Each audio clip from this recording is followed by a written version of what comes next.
Ladies and gentlemen, after years of research, countless experiments and a few minor explosions, I have finally done it. I present to you the nutty English fluency fluid.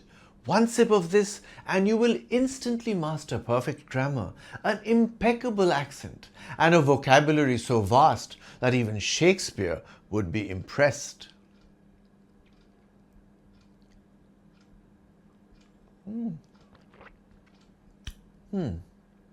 Tastes exactly like water.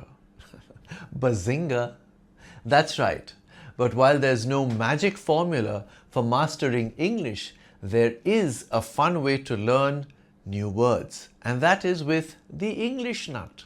Today we're diving into 4 fascinating ones: the playful Bazinga, the school-marmish Bowdlerise, the over-the-top Adulatory, and the deeply meaningful Philotimo. Let's get started.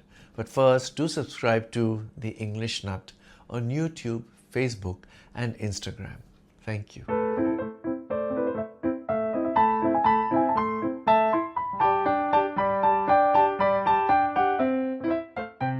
Bazinga, a word that delivers a joke and a punchline all in one.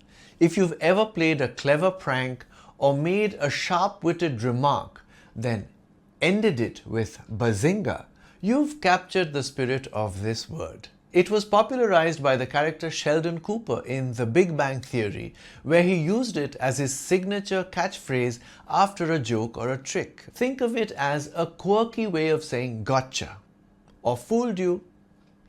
Personally, I love a good Bazinga moment, like when I tell people I'm giving up chocolate and then eat an entire bar in front of them 5 minutes later.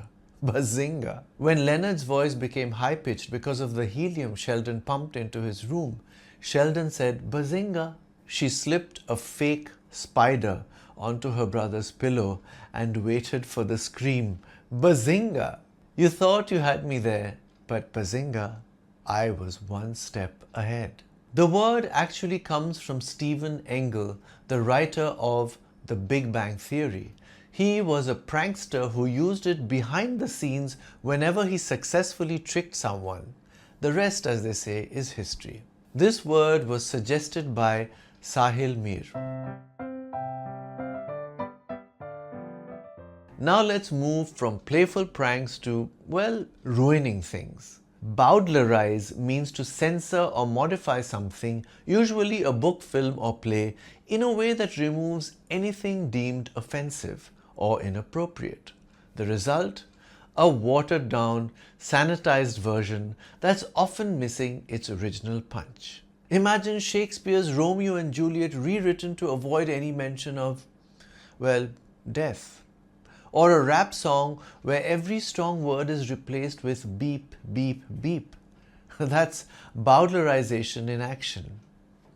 Fun fact, even fairy tales have been Bowdlerized. The original Little Red Riding Hood didn't end so neatly.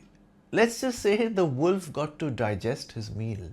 The movie was Bowdlerized for television, removing all the action scenes that made it exciting. His speech was Bowdlerized to remove any controversial topics, leaving it completely bland.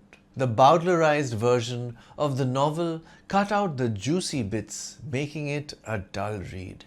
The word comes from Thomas Bowdler, an English doctor who in 1818 published a family-friendly version of Shakespeare's plays. His goal? To remove anything that might offend delicate sensibilities.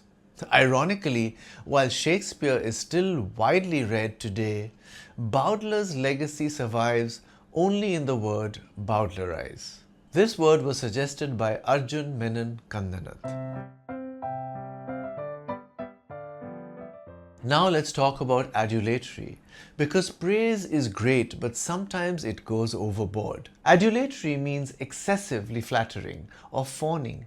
It's when someone heaps praise so thick it starts feeling a little too much. Imagine someone complimenting their boss so enthusiastically, it's obvious they're angling for a promotion. Or that one friend who describes every single meal they eat as the best thing ever. The movie received an adulatory review, calling it the greatest cinematic achievement of all time. Her adulatory remarks about the professor bordered on sycophantic, making the rest of the class cringe. She was put off by his adulatory compliments because they sounded insincere. The word comes from the Latin verb adulari, meaning to fawn on, used specifically to describe the affectionate behavior of dogs, but also to praise insincerely. Because while a little praise is always welcome, too much can feel exaggerated, or worse, downright fake. So if you tell me this episode is the greatest thing to ever exist in the history of language, well, I might just call that adulatory. This word was suggested by Arif Khan. Let's end on a word that's as profound as it is difficult to translate. Philotimo is a Greek word with no direct equivalent in English. It embodies a mix of honor, integrity, generosity, and doing good for others. Not because you have to, but because it's simply the right thing to do. Imagine someone who chooses to be kind, helps others selflessly, and always does what's honorable. That's Philotimo. It's more than a word, it's a way of life. His Philotimo was evident in the way he cared for his neighbors without expecting anything in return. Greek culture values Philotimo, a profound sense of honor and generosity. She donated anonymously, driven not by recognition, but by Philotimo. From Greek, Philotimo literally means friend of honor. Philo is friend and timi is honor. But it's much more than that. It represents a deep sense of duty, kindness, and moral responsibility. Some even say it's the essence of what it means to be truly Greek. And honestly, a little Philotimo could make the world a much better place, don't you think?